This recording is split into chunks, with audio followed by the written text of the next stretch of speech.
This conference will now be recorded.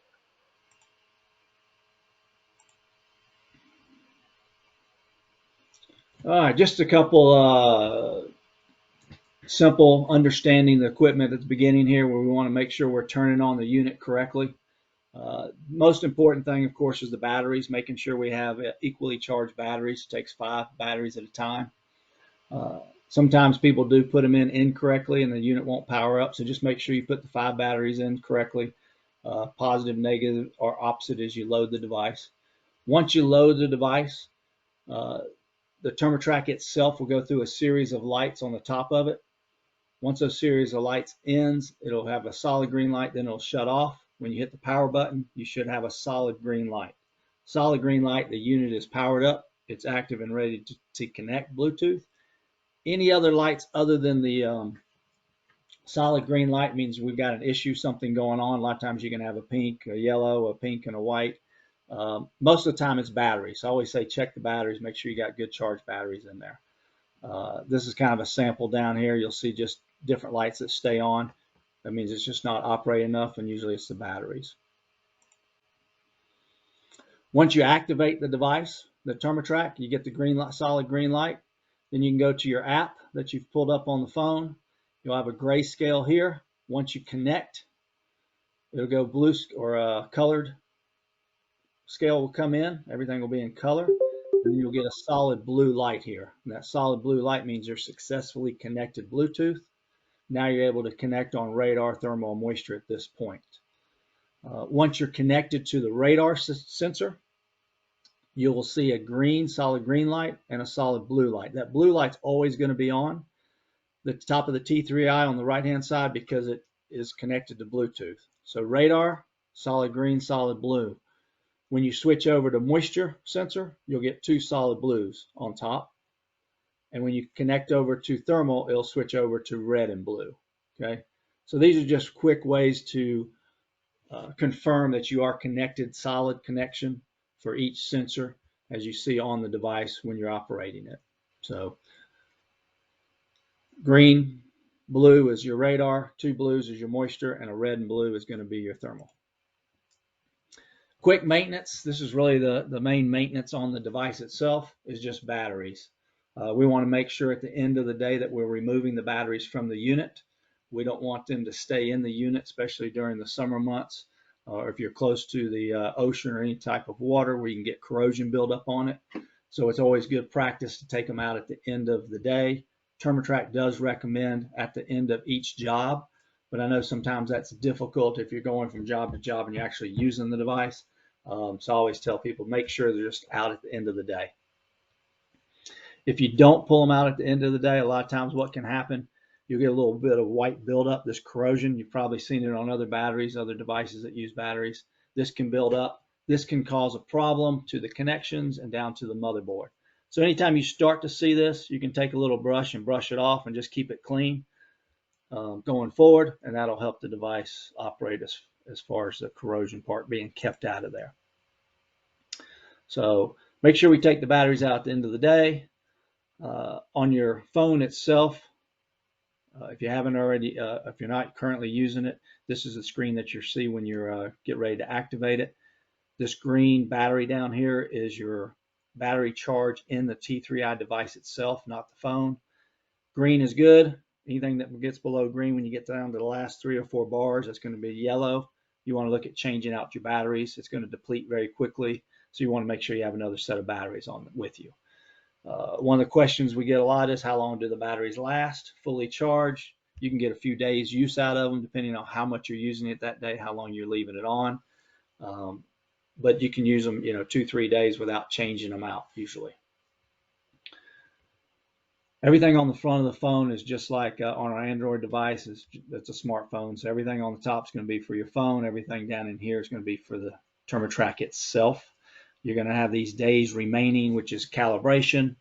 ThermoTrack does recommend calibration on an annual basis, so this will count down from 365 down to 0.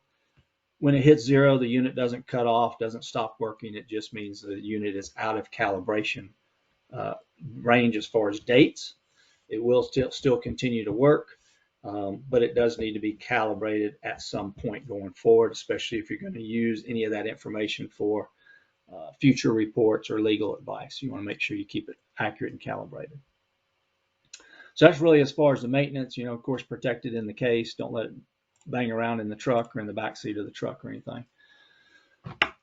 Batteries, one more thing, a good thing to do if you haven't done it already is take each set of batteries, each set of 5, and put an X or a 1 or an A, whatever you want with a Sharpie, but mark each set of batteries. So you've got set 1, set 2.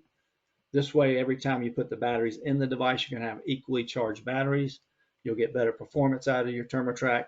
The batteries will last longer going down the road as well. We've got customers that have batteries that are 8, 10, 11 years old. Mine are actually 6 years old. And we have batteries sometimes that don't last up to a year, just the luck sometimes of the batteries you get. But they can last if you maintain them, mark them, and continue to use the same sets each time.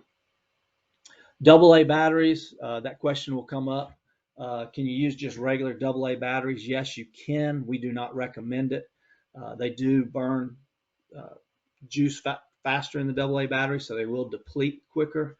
AA batteries that are not rechargeable tend to corrode faster as well. So in emergencies, you're out in the field, you need batteries, absolutely, you can throw a set in there, operate it, but definitely we recommend going back to the rechargeable batteries and keeping rechargeable batteries in the unit as much as possible. All right, so moving forward, I want you guys to think outside the box as we talk about the ThermoTrack and how it can be and how it is being used today. Yes, it was designed for termites. It was designed for not only just drywood termites, subterranean, eastern, western subterranean termites, Formosan termites, dampwood termites, but that is what it was designed for. But over the years, it's evolved more with companies than with us. Our R&D was all on termites. Our companies out there started to use it for bees, carpenter ants, invasive ants, rodents, wildlife, dead rodents or wildlife in walls. We've got companies that play around with bed bugs, with German cockroaches in commercial accounts. So there's several ways of using the device, not just for termites today. And many companies are using it successfully across 65 countries that we're in now. So think about with your operation how else you can use it, not just for termites. So with the radar sensor, the most used, that's what it was designed for picking up movement inside structures. It is highly accurate. It is a tool that will aid you during your inspection. So as you're going through your standard inspection, you're going to incorporate the ThermoTrack within your inspections and start to really check more closely on conducive areas, or areas of concern, hot spots people call them, just areas that you really want to investigate further to see what may be going on. It is a great tool that will confirm movement before and after treatment. So once you've treated the product or the property, you can come back and confirm that the activity is gone. For those of you dealing in areas that deal with drywood termites is, you guys know more about them than I do, but from what I've learned and learned in the field, they're very hard to confirm that they are live activity. Yes, you have pellets. Sometimes you have frass falling out, but those pellets will continue to fall out months after we treat them. So with the ThermoTrack, you're able to confirm, yes, we have activity in these areas. No, we don't after treatment, which gives your customers huge peace of mind going forward. It is a non-invasive tool, so it does help to reduce the need to opening up walls, doors, frames, and window sills. I know a lot of customers tend to ask us to open up walls when we don't want to open up walls. That's what we try and avoid. This tool will allow you to successfully convince or talk to customers and say, we found termites on this wall. You can show them the activity, move to an adjacent wall and show them there's no activity and there's no reason really to open up those walls. Great tool for tracking, determining the full extent of the activity, locate the entry points, especially if it's a problem account where termites have come back and you just can't seem to get rid of them. It's a great way of tracking not only termites, but bees for removal of honeybees or eradication, and even carpenter ants or invasive ants. And it can help you as far as, giving a more precise treatment. And in this area, probably more so for drywood termites if you want to do what some people call isolated treatments, where they're not having to fumigate the home, but they can go in and treat for drywood termites. Positioning the radar sensor is very important that we keep the unit flush up against the surface that we're trying to view.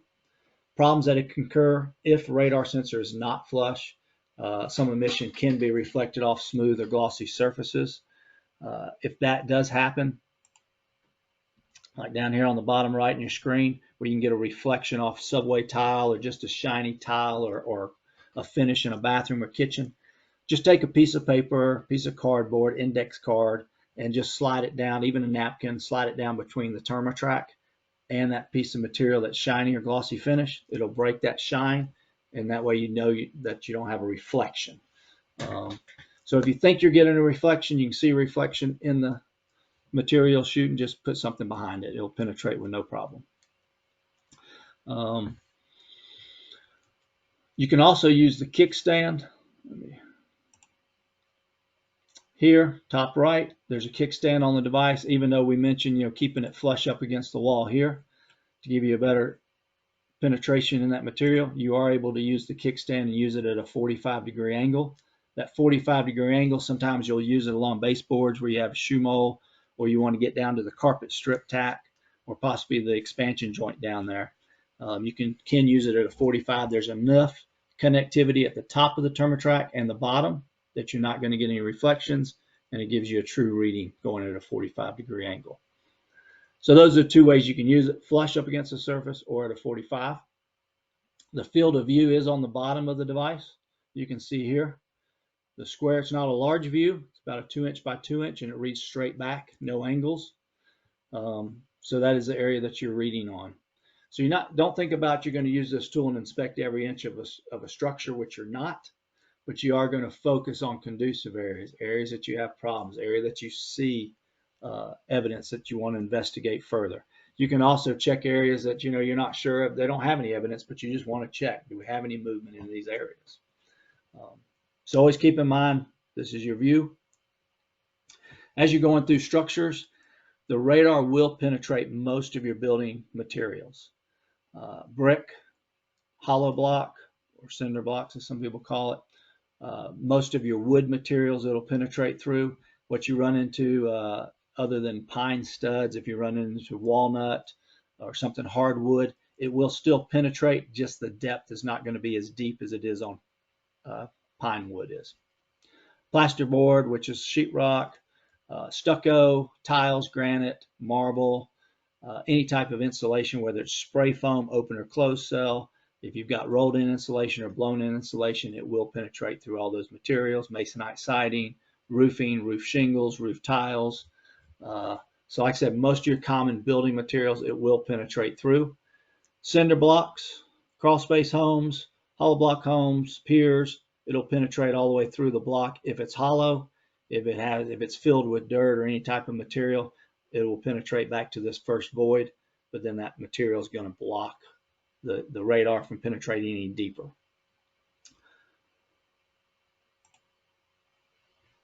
Materials or limitations to the radar. There's two main limitations. One is going to be metal. Metal is going to bounce off of. So you get a bounce off of metal. You don't run into a lot of metal in residential homes, more so now than we did in older homes. But for residential, you may find metal around windows and doors, the corner beads, hurricane straps. If you're in an area that's prone for hurricanes, say in Florida, they do run into hurricane straps. Commercial buildings, you'll run into more metal with metal studs, and they are starting to use those in residential homes now as well. But metal framing, metal studs, metal windows, so it will bounce off. What I recommend, if you haven't already, is take the Thermotrack, put it on metal, see the bounce that you get off, the reading, save that reading. So you kind of train yourself that, okay, this is metal. This is what I'm seeing when it bounces off metal. That way you can see it in action and see how it works when it does hit metal. It's going to bounce down. The image is going to change. It's going to come up. It just kind of gives you a crazy pattern that comes across when it bounces off. The other limitation is going to be moisture. High levels of moisture, the radar is going to be absorbed, and you're going to get a flat line. Even if there's movement in that moisture, it's still going to read a flat line. And this is in indications or situations where you have moisture of over 20%, say 22% or greater, it's going to read flatline. So in those areas, what you want to do is switch it over to moisture meter, find your boundaries on the moisture where it drops down under 20%. You're down around that 19, 18, 15%.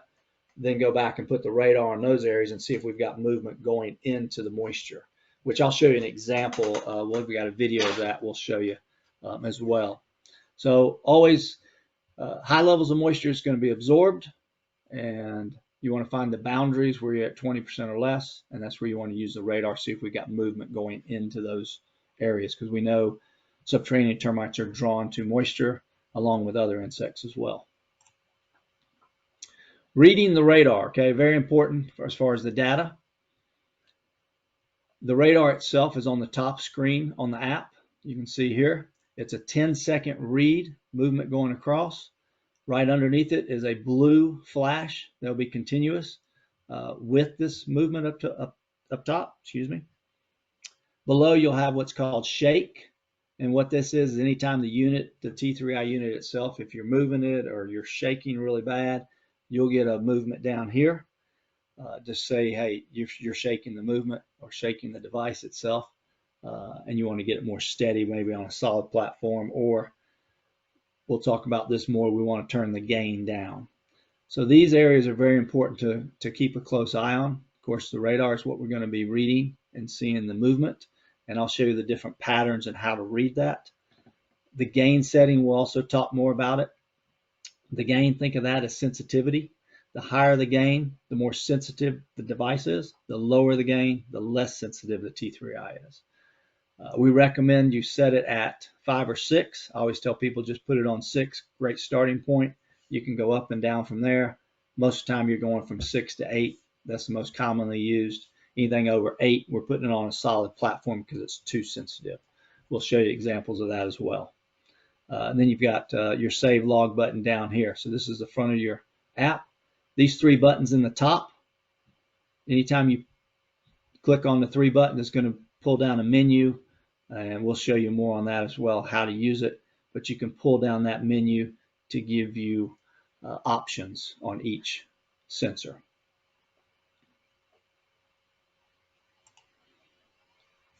So as I was talking about the gain setting, very important, because a lot of people, this is easy to bump. It's easy to knock down from 6 to 3 or 2. Think of not only as gain, but a magnifier. So it magnifies the display. So this is the same image on gain 3. You can see the image here.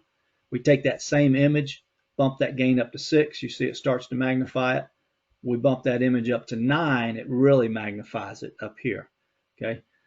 So it's a magnifier, but it's also sensitivity as we move forward using it on different insects. Anything lower than 6, I've had customers had it on 3, call me up, I know I got termites here. First thing I'm going to ask you is what's the gain set on? They're going to say, hey, it's on 3, we bump it up to 6, boom, now they start seeing movement. So it's really important just to check that gain when you first activate the radar and get it operating. Here's a quick video just to show you how the gain setting works. Whoops, my bad.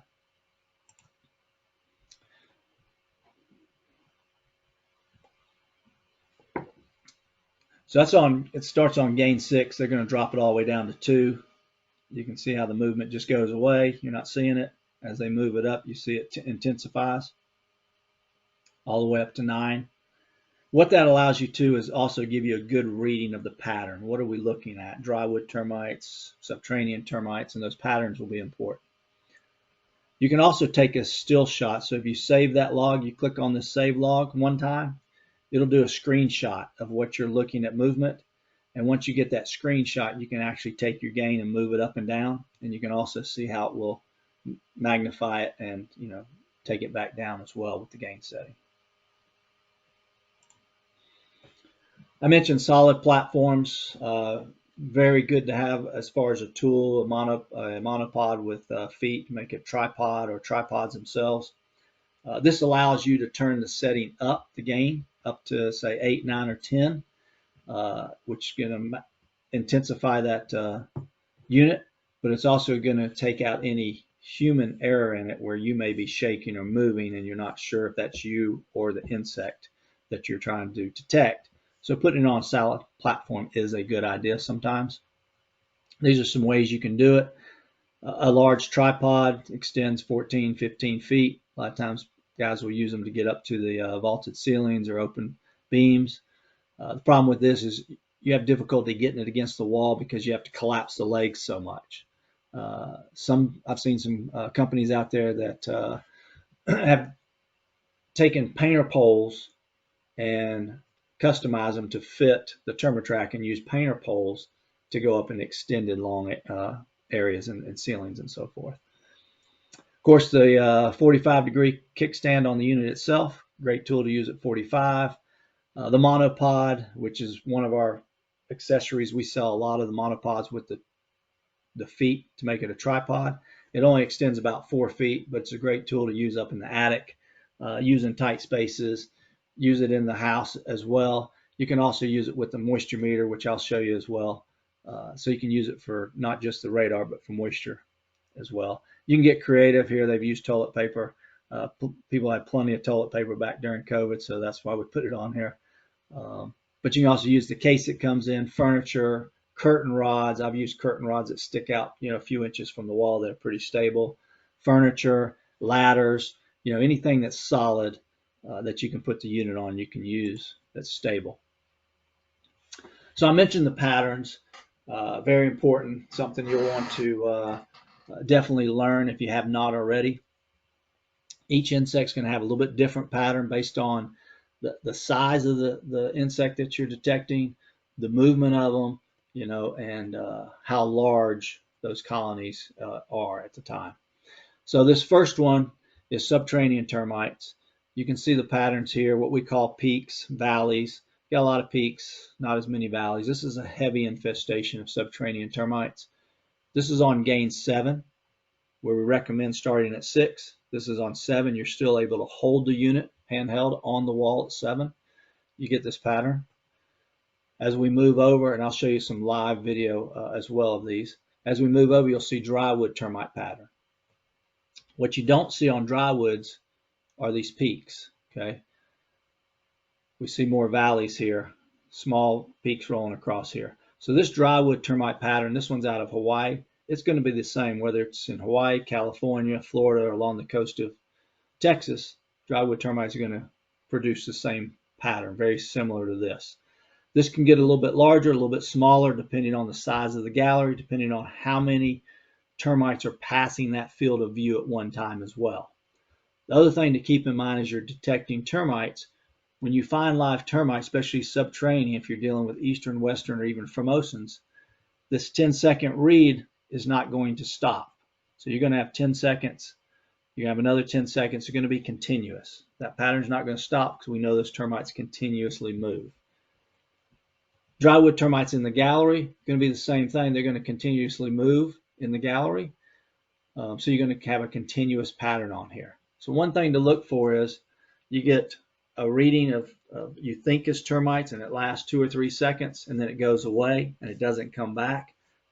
One, you could be on the edge of a gallery or some shelter tubes, or it's something else that created that movement when you first put it on there. Possibly a spider in the wall, something fell in the wall, just, something moved at that time. But always think about that. You're going to have continuous patterns, whether you're any type of termites that you're dealing with. So this is subterranean drywood, both on gain 7. This isn't a real good picture. I know it's a little blurry, but this is Formosan termites. You can see it's pulled together. We got a lot of peaks, not as many valleys compared to eastern or western subterranean. This here, and it was on gain 7 as well. This was one we did down in Mobile, Alabama with Formosan termites. Real quick, a company I was out there with. We had 3 companies there, one with the TurboTrack, 2 without. This particular structure is on the riverfront down there. It's a commercial building, flat roof. You can see here they had some moisture coming in. This was a window they had already treated months prior. We came back out to verify that the termites were gone. We put the unit up there. Within a matter of seconds, we were getting this pattern. They drilled into it foam. That was their choice of treatment, was foam. And within a matter of a few seconds, the Formosan termites started bellowing out those holes. which was still active even though they had treated it several months prior. We went on to check the next few windows that had no evidence, found live termites there as well, which the company said there was no live termites in there, but we were able to confirm by the movement, not only the movement, but once we drilled the holes, the termites then came out. They were able to treat it. So this is your Formosan termite pattern, drywood, and subterranean. If you haven't already, I always recommend during your training process or when you're using the unit out in the field and you run across live termites, take a screenshot, save it, label it, subterranean termites, put it in the phone itself so it's a reference to go back to. Once you use it numerous times, you're in the field, it becomes secondhand. I'm able to go out there and confirm, just say, hey, no, that's not termites. That's, something else causing that pattern. It's nothing like subterranean termites or drywoods. So it just takes time training the eye on what you're looking at. This is a quick video of Noel, who's an owner-operator in Australia with the Termitrack, been using it for almost 15 years now. But he also does some of our training in Australia, and he's able to provide a lot of videos because he's going to those structures that have termites, so he provides these videos for us. So this is a quick video of Noel just showing some activity for drywood not drywood termites, but subterraneans. Okay, doing a termite inspection. Very soft along the window sills. The teachers at the school had put some tape across here. They got in touch with me and said, oh, we might have termites. So I said, look, we'll get some tape on it, close it back up, don't disturb anything. So I'm back today doing a full inspection. Now, I've got the Termitrack on in this particular area. And it is showing we're getting some healthy sort of a pattern here of activity. This is the Termitrack T3I unit, radar detector, picks up motion. So what I'm going to do, I'm just going to pause this and I'll open this area up and we'll see if we can get some good viewing inside and see if we can see any of the activity. So just bear with me. And sure enough, folks, just busted open that piece and have a look at these guys. Everywhere.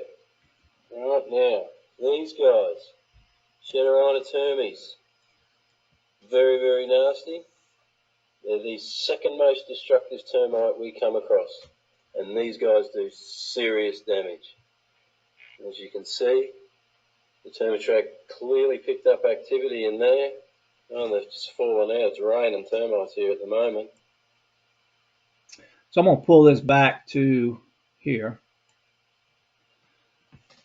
So you can see, because he had it sitting on a window, solid ledge, so he had the gain set to 9, and you can see the pattern here rolling across.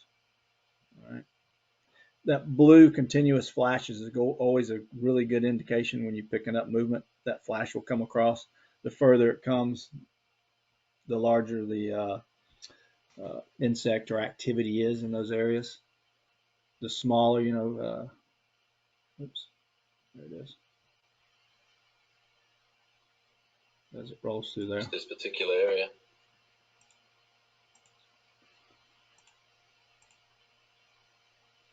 This is an example. Some of you may deal in your area with spray foam. Some of you may not.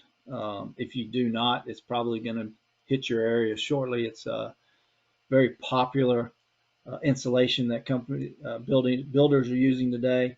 A lot of homeowners are putting it in their older homes and crawl spaces and in attics. We run across it quite a bit. I'm based in Georgia in the southeast, so we run across it a lot. I was fortunate to be involved with a study with the University of Georgia with spray foam and with the pest control industry, not only the Georgia Association, but some of the other associations in the southeast, trying to change the way spray foam is applied in crawl space and attics in homes to give companies better access to it for inspections. Because when they come in and spray the spray foam in a crawl space or an attic, they cover everything up. It's a big white snow cave and you can't see anything. So termites can be there, but you cannot see them. You can't find any evidence. There's just nothing to see at that point.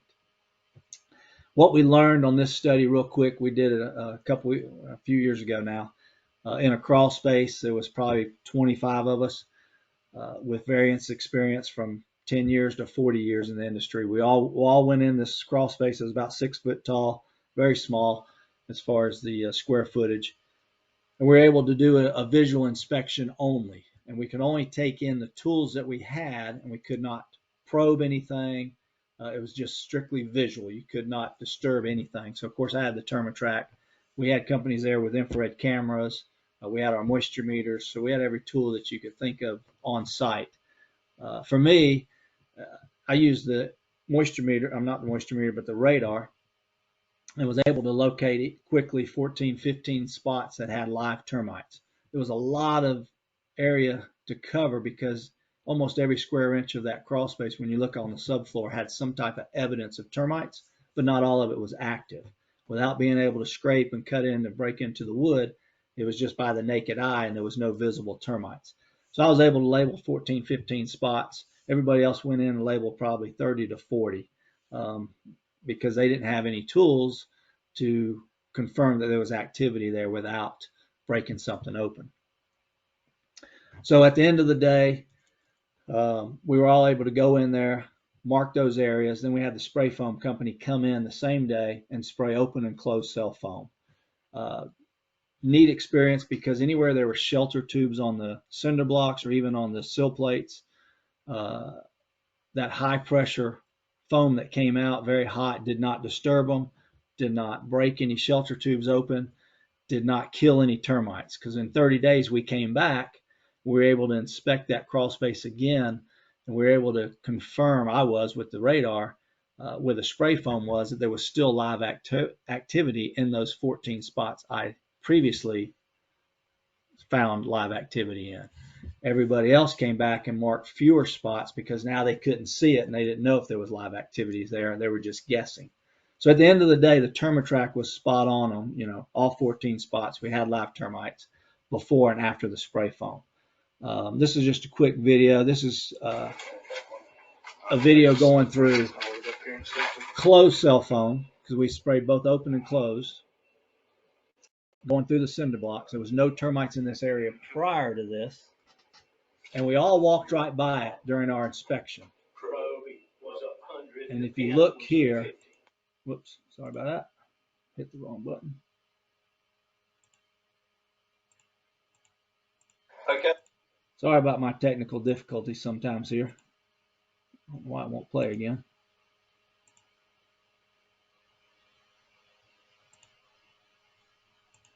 There we go. I'll pause it for you in a minute. But so there's the activity. We set the ThermaTrack on the wall. It took a second. It settles down, and then within a matter, it's probably a few seconds, 2-3 seconds, we start to see activity, and it starts to get larger, and it goes long. I'll let it play. It is on gain 10 because we do have it on a tripod, and we want it to be sensitive to read deeper into that area. So like I mentioned earlier, we all walked by this during our initial inspection, and you can see these little brown spots here. We were standing there having a conversation, and somebody mentioned these spots, so we went closer and investigated and put the ThermaTrack on there, and that was actually the subterranean termites. Then we took it and scraped that area off. You can see on the right where we scraped it, and right where we had evidence of termites is where we had the shelter tubes going up behind it. Not only there, because they were doing construction, we were able to take off these sill plates, I think another 30 days later, and we found live termites inside the block wall as well. So whether it's open or closed cell foam, no matter if it's 12 inches thick or 2 inches thick, the ThermaTrack radar will penetrate through that. Home inspectors are using it a lot now when they're running across the spray foam. They're using our device, the T3i, to inspect those areas. So that's something to keep in mind if you're running across open or closed spray foam in your area. The ThermaTrack will penetrate through those. This is another video Noel did, an area where he was able to pinpoint and track the termites up a wall. And I'll let him explain to you what he's doing here. Okay, so now we're back into a different section of the home. Now, I highlighted this area this morning.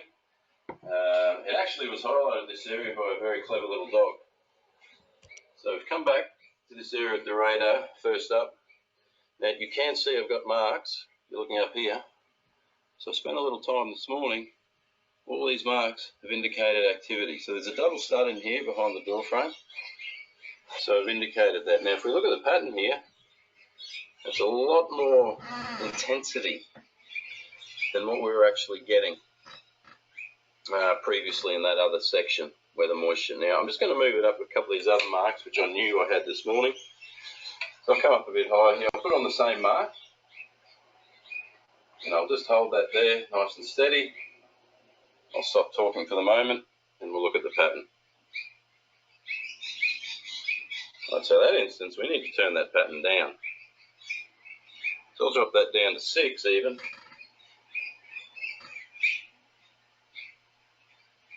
Very healthy. But what I'm going to do now, I'm just going to move it sideways off that area.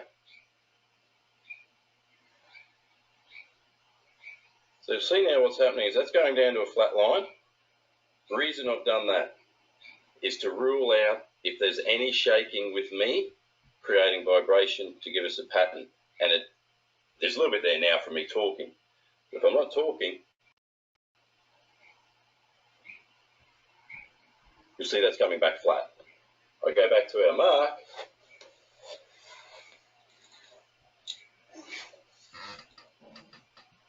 And there we go, getting that heavy intensity again. All right, so hopefully that's a brief explanation for you and you understand exactly what we're trying to do with moisture areas, then checking in for termite activity leading to moisture.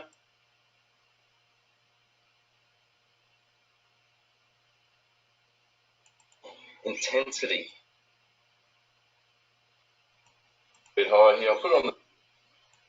So I'll stop talking for the moment and we'll look at the pattern. All right, so this is an example where he was going to turn the gain down. So you can see the pattern here. It's very large. It's kind of hard to distinguish or get a good pattern out of it. So that's where you take it and just turn the gain setting down. We dropped it down from 8 to 6. You can see it changed that pattern a little bit. So it's easier to read. And now you can look at it and go, okay, yep, that's subterranean termites we're dealing with again.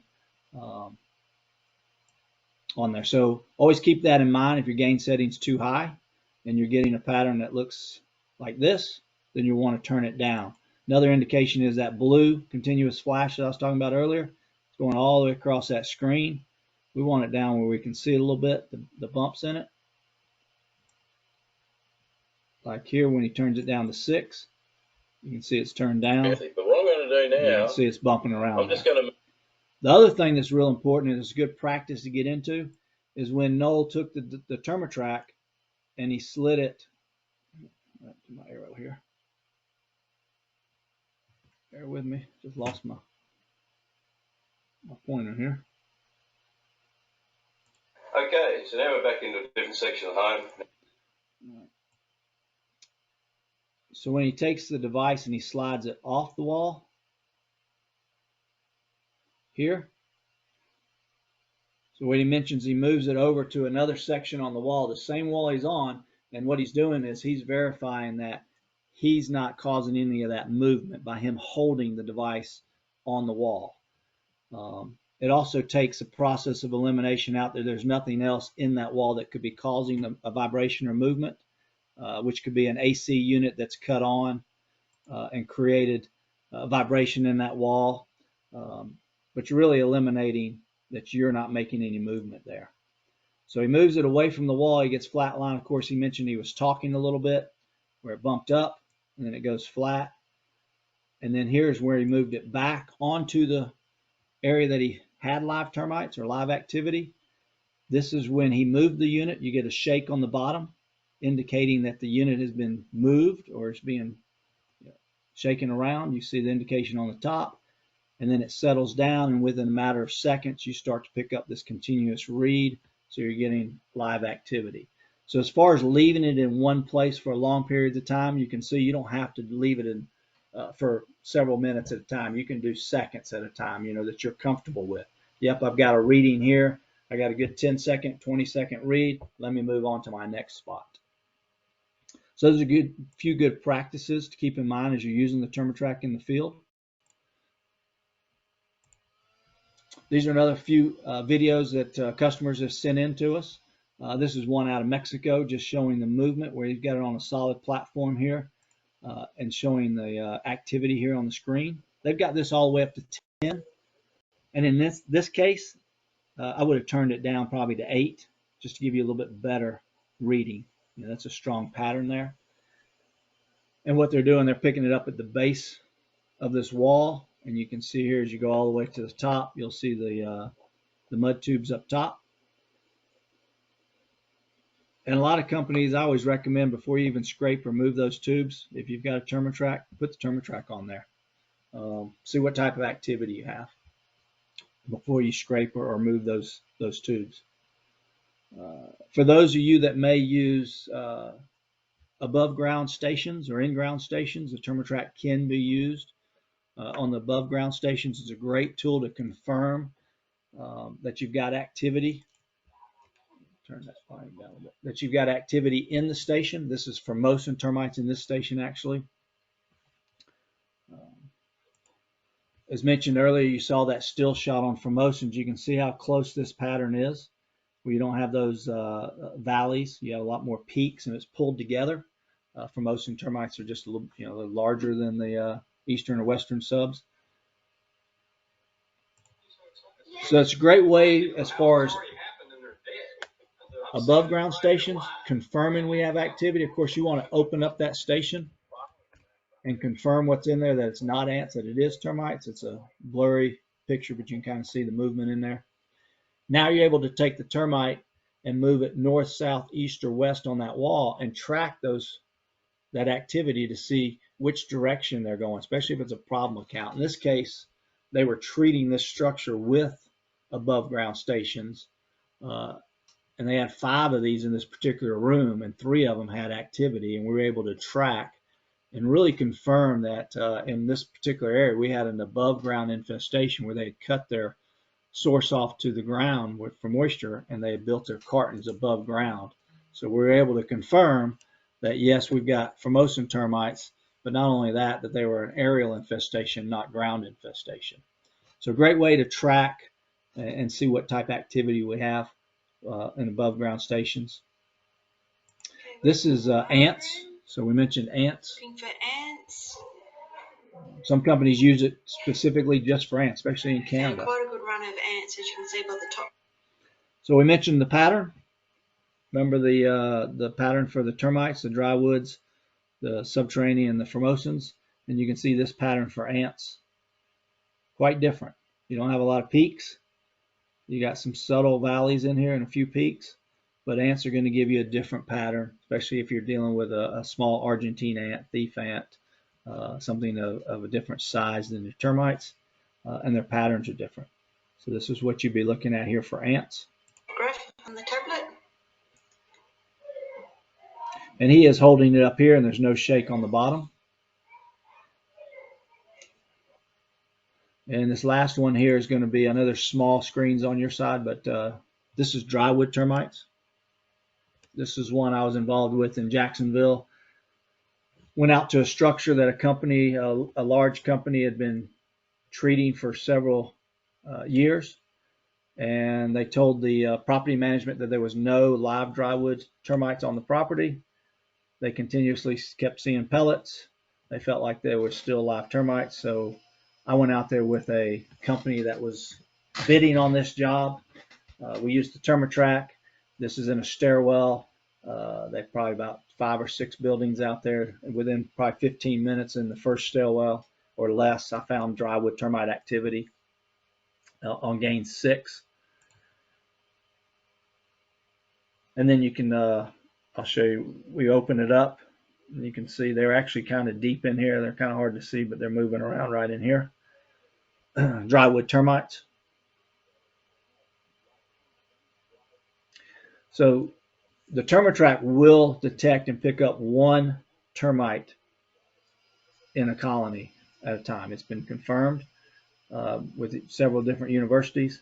So you don't have to have multiple termites in there to pick up activity.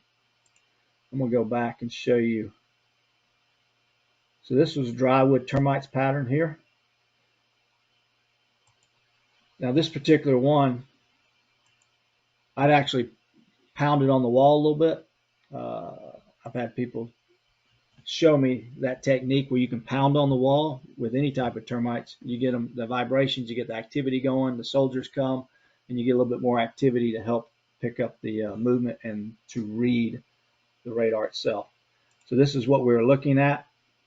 Really no hard evidence here. There's some exit holes up on the top. We had pellets in the area.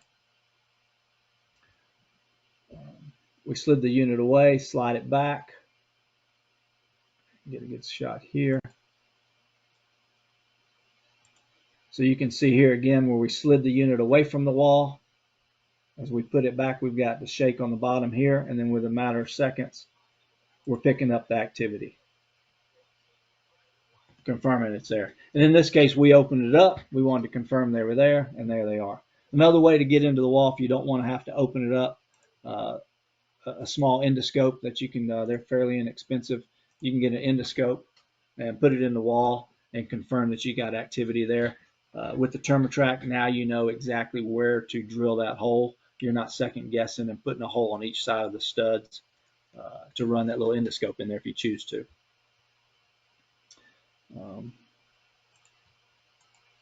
So as far as holding the device, I'm going to show you a few ways to hold it. We got questions here. We'll talk more about the radar too as we go. There's a couple more videos about radar itself. So I'm going to open it up to questions also as I talk about more on the radar.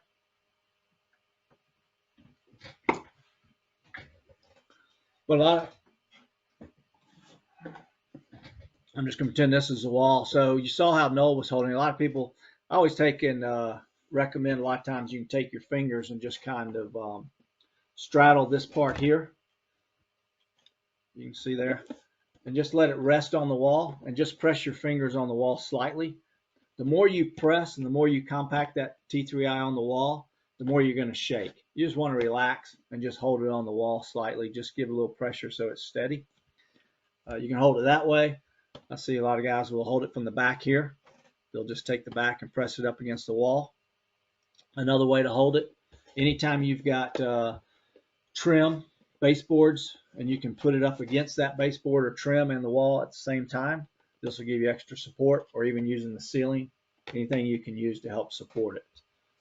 Those are a couple of ways just of holding it, making it easy from the front or the back. Got any questions out there on the radar? And I'll cover some more about radar because I'll forget or something will come up, and I'll definitely bring it out to you guys to try and cover everything.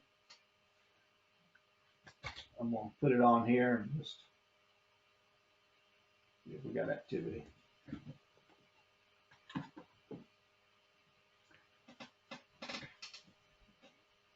So you can see here, I'll put this up on the screen real quick and get it close. We've got a little activity here going on in my simulator in the wall. Probably on the edge of them right there because I had good movement and it kind of went away, and I've got a little bit of movement right there. I'm going to bump that. I just bumped the gain up from 7 to 10. And now it's confirming that we've got continuous activity right there.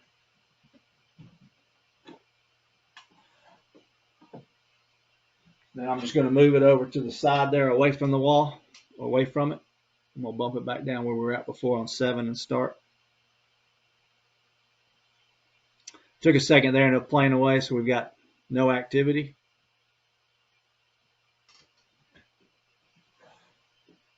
Move it back to that general area we were in. And let me bump that back up again. Oops. And we're back on that activity again just to confirm it's there. So and that's going through open cell phone, sheetrock, and then this is what we were seeing. But if I don't, it may have a glare on it, but you can see that activity in here. This is a great display if you haven't seen these or been able to get one for termites.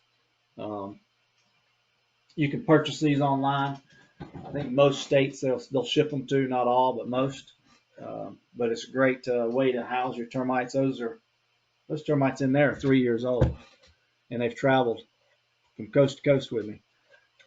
So as I mentioned, this is what we were looking through simulated wall with the sheetrock and through there. With your Termatrack, you want to focus where there's wood inside the walls. So wherever there's studs, around your windows, around your doors, the sill plates, the headers, there's a lot of wood, that's where your termites are going to be most active at. That's where we want to focus on. If I were to take the Termatrack and put it in the middle here, where it's going through, raise it up right here. So we just have insulation here. I'm between the studs, and I'm going through that sheetrock. That Termatrack is actually going to penetrate through the sheetrock, through the insulation, through the plywood. And if we just have masonite siding or vinyl siding on the exterior, it's going to go all the way through, and it will pick up movement of a bush or something outside. Always keep that in mind because it will penetrate through that large void. If I'm putting it here where I've got a stud, here's my sheetrock, I put it here, it's going to penetrate through my 2x4, and it's going to go penetrate all the way to the back where this plywood meets my 2x4. So I know I'm penetrating this complete 2x4 all the way to the plywood. All right, so I can get a good reading. Because a lot of times your termites, you may have an exit hole here on the sheetrock. You scrape it off. We don't see any live termites, but they've moved or they're back on this 2x4, still excavating back here. So we'll pick up the movement there. Hardwood floors, like on this side is hardwood floors. It will penetrate through hardwood floors, through the plywood, and into a crawl space area as well. So it will penetrate, like I said, the 2x4, which is great, especially if you're using it for sales. Because if you're going out and competing against other companies, you've had two companies come out. One says, yes, you've got live termites. The other one says to the customer, no, you do not. You're able to confirm with the Termatrack, put it on that wall and confirm, yes, you do have termites, or no, you do not. So you're providing a quality service there by using technology, but you're also letting that customer know they have termites, and you can come back after treatment, after I treat it, and confirm that they're gone, giving them that peace of mind that a lot of homeowners are looking for today. But it also gives you as a company peace of mind that you've taken care of the problem as well. So I'm going to keep moving on so we stay on course and on time here. If you have any questions, like I said, shoot me a chat over here. I haven't seen any come through yet, so I'm going to keep moving. I'm going to go back one screen. So as I mentioned, for those that are looking to get certified with the equipment, stage 3 is an exam that we send out. We want you to pass it. Some guys will take it, pass it the first time. Sometimes it takes 1 or 2, 3 times to pass it. No worries there. I'll even send out the answers that you miss sometimes, the questions, just to help you along. This is just a quick question that will be on your radar one. It's a commonly missed one, so I usually throw this up here. Which of the following do you think would be suitable situations for the T3I device, the radar mode, picking up movement, to be used? As I talked about, think outside the box. You can read through a lot of these, checking under bathroom sink, cupboards, locating bees or wasps, monitoring dusting applications, checking activity of dry woods, checking in-ground bait stations when unbaited. The answer is actually all of the above. All these situations you are able to use the radar for as well. Question is, would carpenter ants register similar to termites? They will register similar, but typically will have a different pattern. You'll have larger peaks because the carpenter ants tend to be larger. So you'll get a more peaks and less valleys in there. And what I always suggest, anytime you run across carpenter ants for your first time, open it up, confirm they are carpenter ants, save that image so you have a reference to go back to. We're working on getting data for carpenter ants, Argentine ants, ghost ants, different insects, so we can also share those patterns with you. But definitely save those, and it is a distinct difference between carpenter ants and I would say subterranean drywood termites, it would be more similar to Formosan termites because of the level of activity and size that Formosan is. Also practice with it if you haven't already. Practice with it out in the office, out on at your house. Stepping stones, landscape timbers, stumps, fire ant mounds. I play with it on all that stuff. The more you use it, the more you practice with it, the more you build your confidence. And the more you build your confidence, you're going to move a lot quicker with the device in homes. All right, moving on to the moisture. And like I said, we're going to cover some more radar in here as well. There's a couple of videos with the moisture and dealing with the radar as well. So moisture meter, great tool. A lot of companies do not use moisture meters currently. Some do. When I started in this industry in the early 90s, that was the first piece of equipment, other than B&G, of course, that I was trained to use to help locate conducive areas inside structures. And a lot of companies were using it.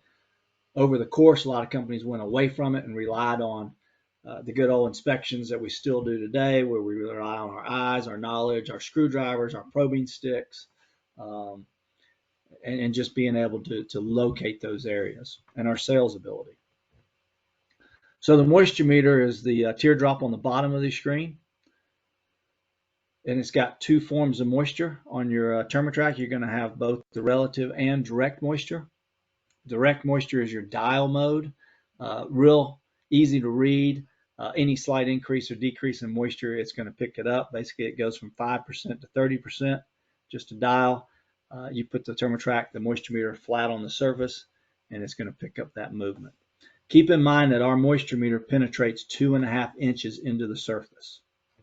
So not only is it picking up moisture on sheetrock, but if there's moisture on insulation and not on sheetrock, it can pick up the moisture on the insulation before it even reaches your sheetrock, which is very valuable, especially in areas around bathrooms or kitchens, to where you may not have some insulation, but you've got stuff slowly dripping back there, slowly getting some wetness going on, and it hasn't built up enough to come through for most moisture meters to penetrate, because they're only penetrating up to 1/2 inch, so they're barely getting through that sheetrock.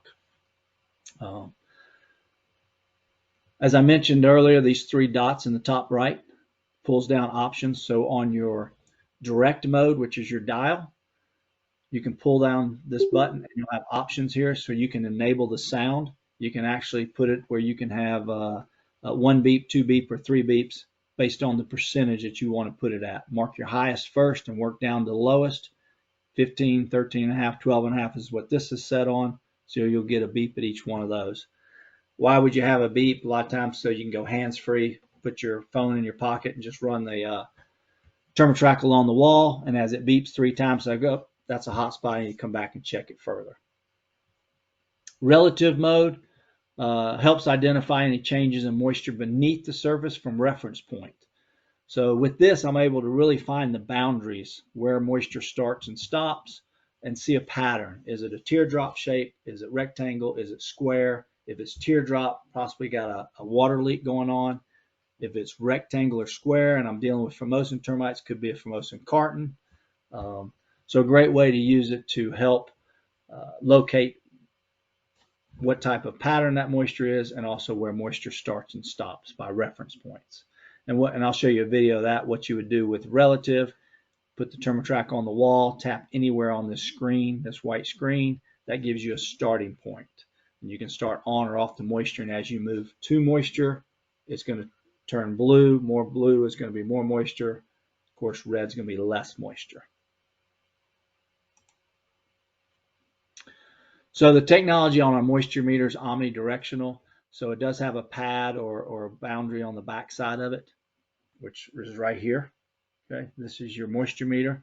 This is just the black border is more of a surface, a protector to help where it doesn't mark up walls if you choose to slide it along walls and stuff, but you're actually penetrating a little bit further outside that boundary, and it's also penetrating in all different angles.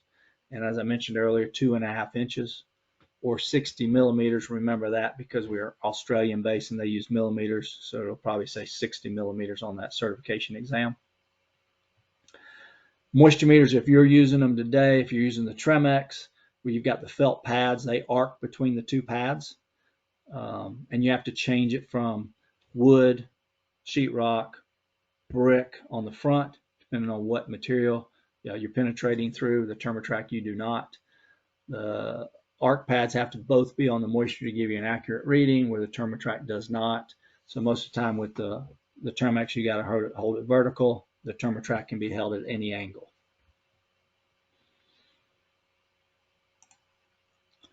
Run this video. As I mentioned earlier too, as far as the monopod stick, you'll see Noel here using the, let me turn that music down, I can talk over it. So he's just doing a slow walk along with the moisture meter here. I carry it everywhere I go when I go out in the field. If you're like me and you don't like to bend over and get up underneath things, it's a great tool to have when you're trying to pick up moisture. If you forget a step stool, you don't have to carry in a ladder, so you can reach higher spots above windows and doors or vaulted ceilings. I can extend it out and go up there. So he's just walking along trying to find conducive areas to come back and check further, especially around windows and so forth. So great tool to have. You can actually walk at a slow pace, and it's very accurate, picking up your moisture. Advantages with the direct moisture sensor. Identifies differences in moisture with most surfaces, including wood and plasterboard. As I mentioned with the sheetrock, it can pick up wet insulation. Wood, it'll pick up, say you've got an old crawl space, if you're dealing with crawl space that still has some insulation underneath that crawl in the middle of a living room. You got a few boards that may be a little buckled. You put it on the floor in the middle of the room, you're picking up high levels of moisture. Will it actually penetrate through the wood, through the plywood, and will pick up that moisture in that subfloor. So great tool when you're using it on hardwood floors as well. Keep in mind, hardwood floors are going to have higher moisture contents than sheetrock.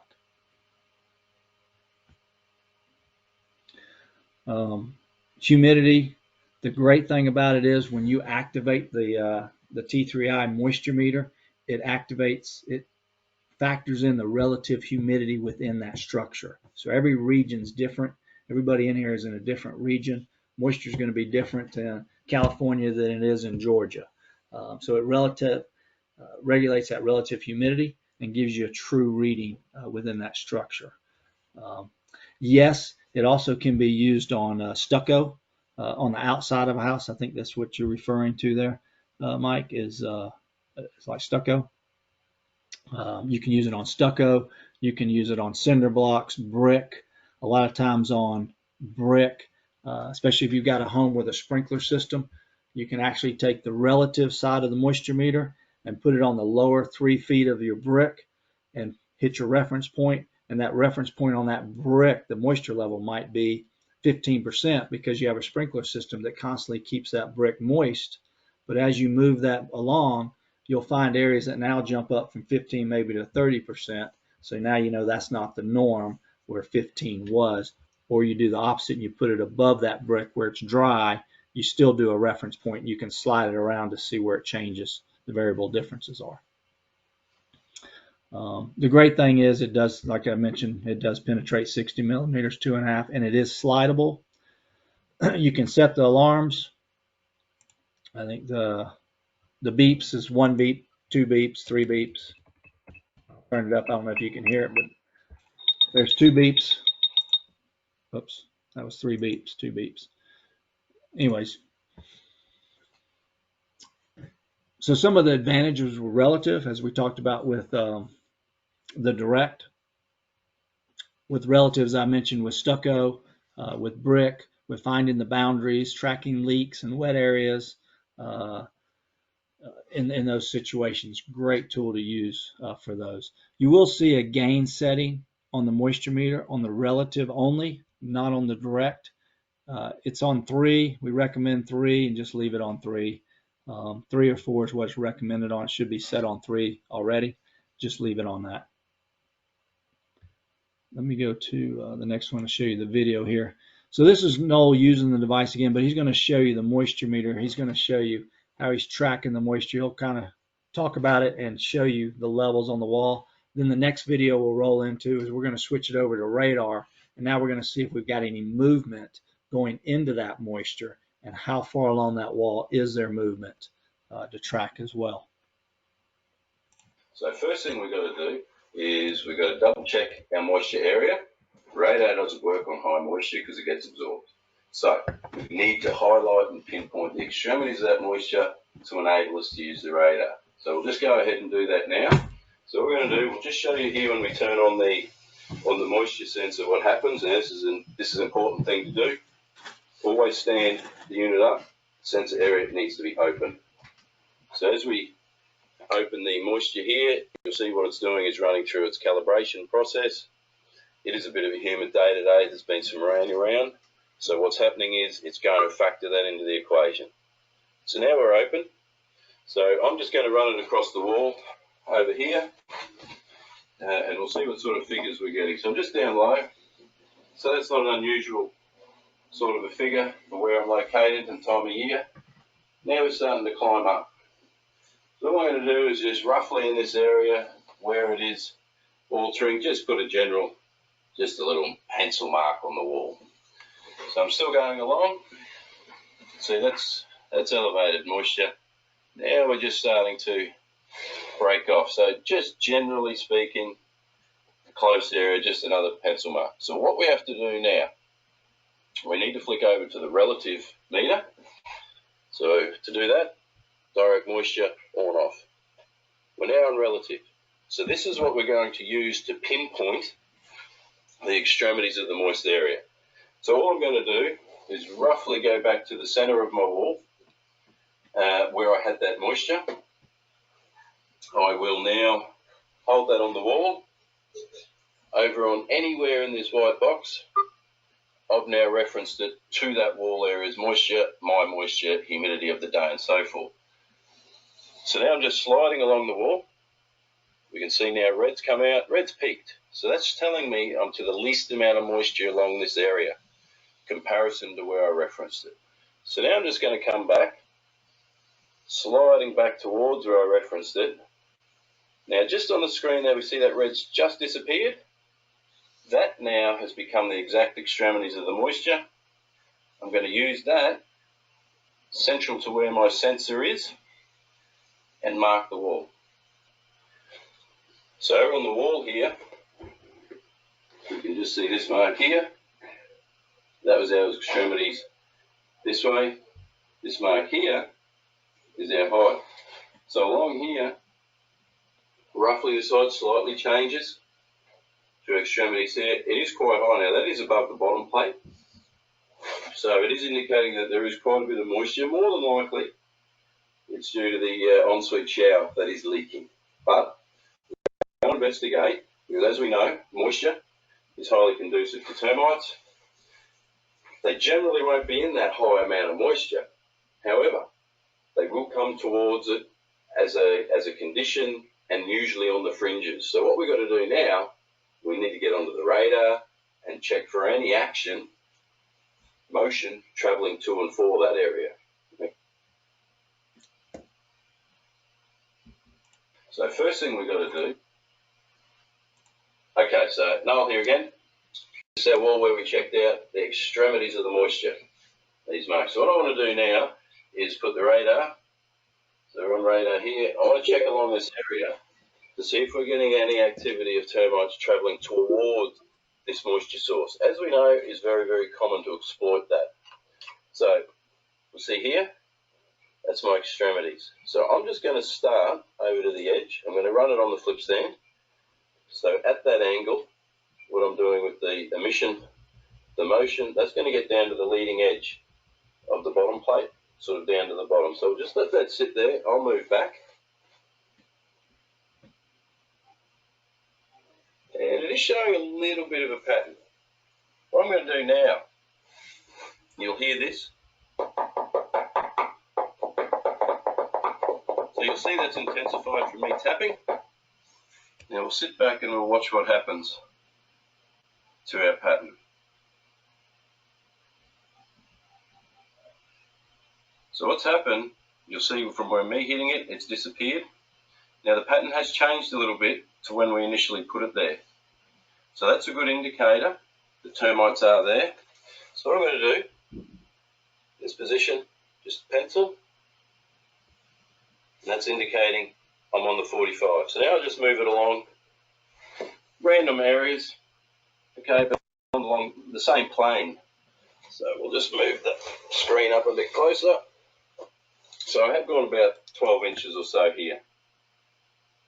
Make sure we're all still. Again, I'm getting a little bit of a pattern. So I'll give them a bit of a...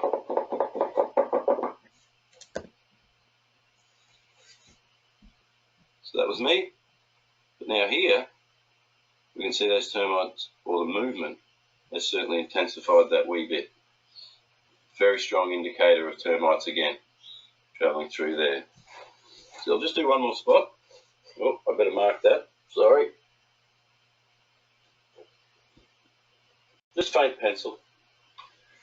I'll come back along here. Same sort of distance again.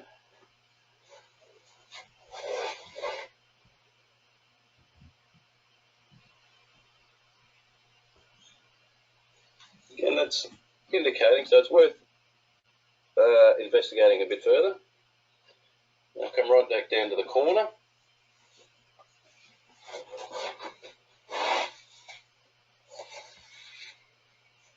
We'll see here actually now in this corner, that pattern is a lot more. So that isn't, again, a very good indicator that they're travelling along the external wall, and then they've highlighted this moisture zone, and they're probably coming in, travelling in on small numbers to start with, to investigate. Okay. All right, so that was for the moisture. Moisture meters are pretty easy to understand and read. Hopefully those were some good videos to using of the moisture with the relative and marking on the walls, where you had the bathroom on the backside that had a leak, and then he was able to take the radar and indicate, hey, we do have activity going into this moisture, and track it all the way down to the corner there. So a great way, like I said, for confirming and tracking. We've got activity, but also finding moisture areas, conducive areas to investigate further. So both you got the relative and the direct moisture sensors. Your relative is going to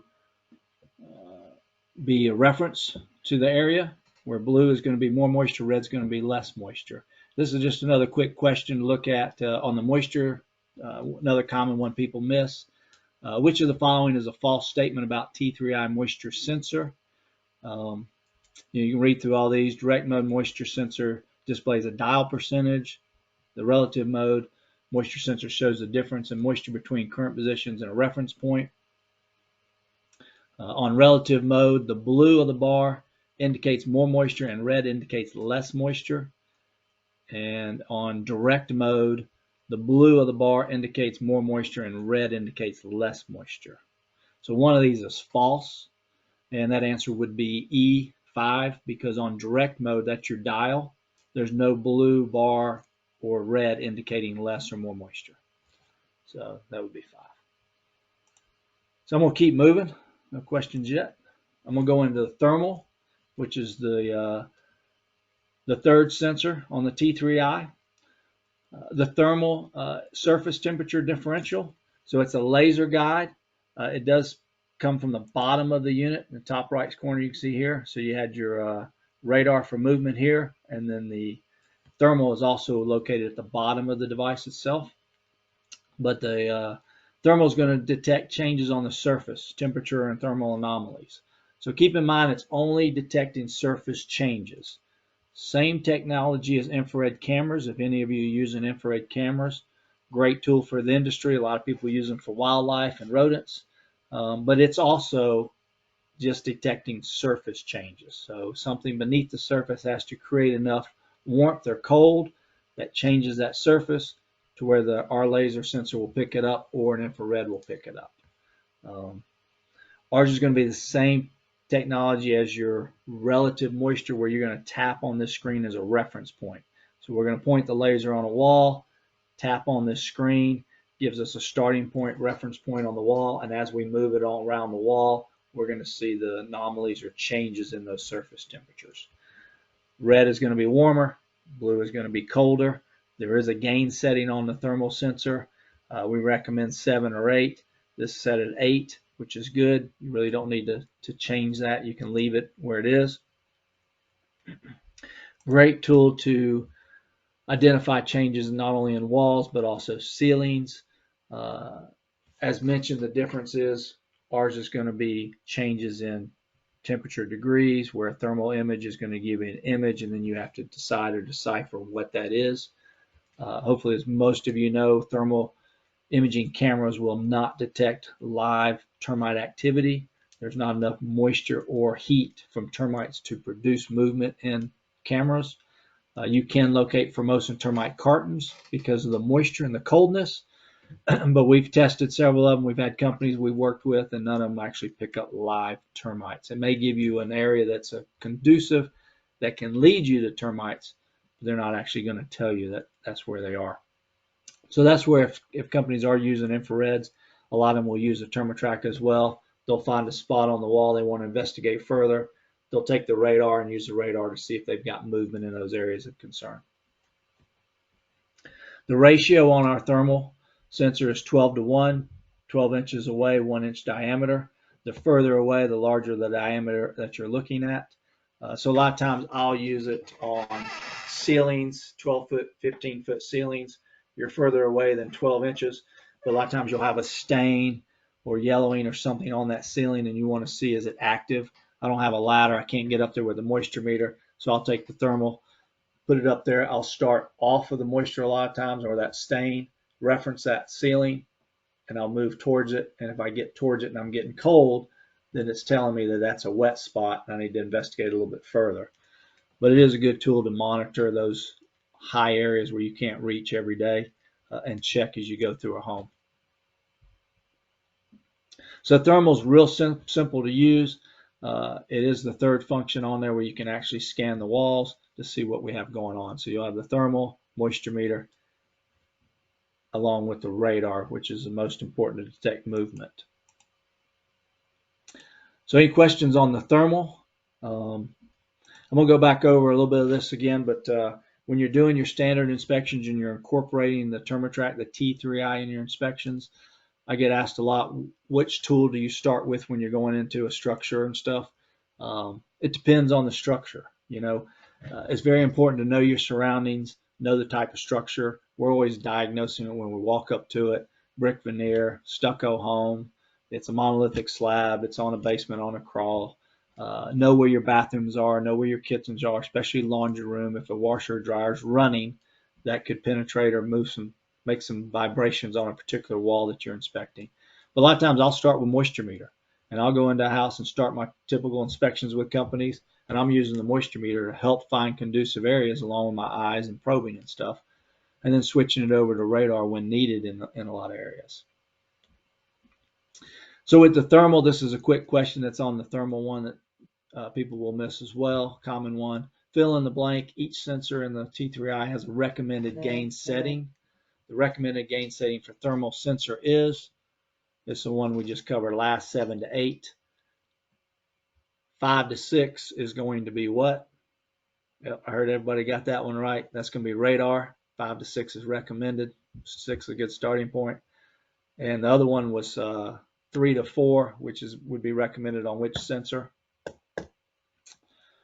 Correct again. I think everybody got that one, which is going to be your relative moisture on there.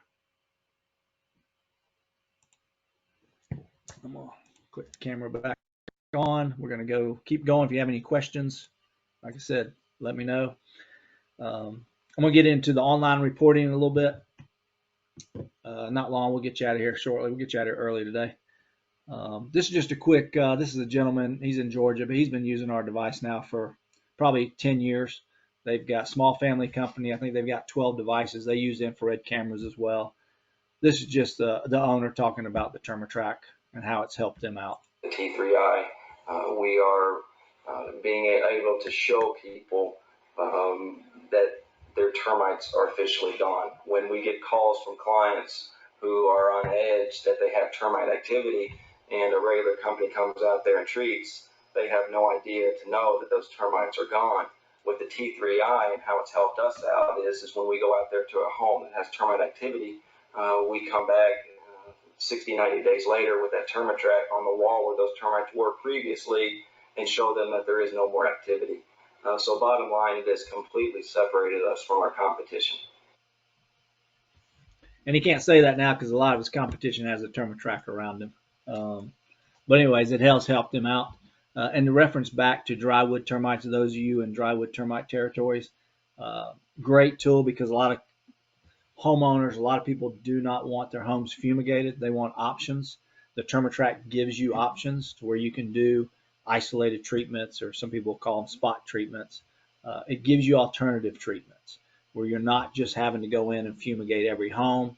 You're able to determine, hey, we've got just a couple areas with live drywood termites. We can do an isolated treatment, monitor it. We'll come back, make sure they're gone. If they're not, we'll retreat it.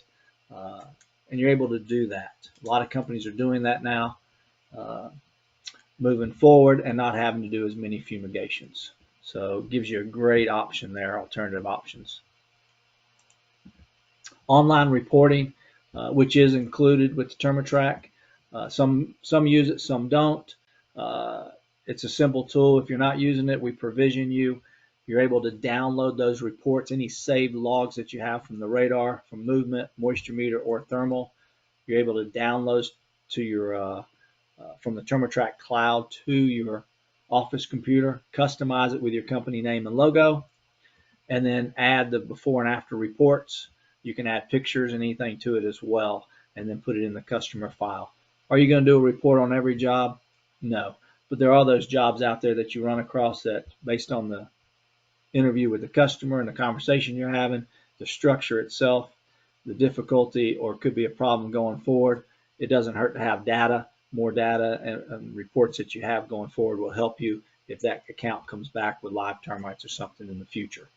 So great tool to use. Like I mentioned earlier, a lot of home inspectors are using our device now, and they're incorporating this report within their report and sharing it on their home inspections and to real estate agents. If you're not doing it already, advertising it, whether you're on your website, radio, TV, a lot of companies put it on their incorporate it into their wraps, on their business cards. They have it on flyers, leave behind literature, just letting people know that you are using this technology. On our website, termatrack.com, we do get homeowner activity, and we do have a business locator on there for homeowners where they can go in and they can pull up companies around their area, within 100 miles of their area, using the TermaTrack, and they can reach out to them and say, I would like you to come inspect my home, since you do have a TermaTrack. So the other thing is, make sure you train your front line. If you've got somebody else answering the phones, make sure they're aware that you do use the TermaTrack technology, so when somebody calls, they're aware that you do have that device and you're not losing any potential future customers in that way.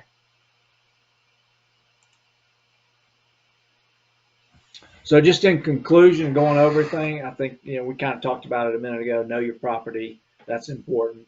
Standard visual inspection. Even using a TermaTrack, it's still a visual inspection unless you open up the walls, because the TermaTrack it's non-invasive. So it's still a visual inspection. It's just a tool confirming, yes, we do have activity, or no, we don't at the time of inspections. Great tool a lot of times when you have swarmers, especially during swarm season. You go out to a house, there's wings in the house. You might find a little exit hole in the wall, but you don't see any live termites. You put the TermaTrack on there and you don't find any live activity in that particular wall where the swarmers came out. We could chalk that one up as exploratory tube that swarmers use to exit and come out, but they're not active in that wall. The workers are not there. So another great way to use it during swarm season, or confirm actually that they are there. So any questions? I'm going to open it up. I'm going to stay online for a little while, help you answer questions. I know there's something you'll think about later that I did not cover or missed. Feel free to give me a call. That's my cell number on the screen, my email on the screen. You can text me, you can send me pictures. I get those from customers quite often. We talk about it. But yeah, feel free to give me a call anytime you're in the field, any questions you may have. That way I can help you answer anything, or send me, photos or videos. Um, like I said, I know that I'm sure there's something I forgot to cover, or you forgot to ask.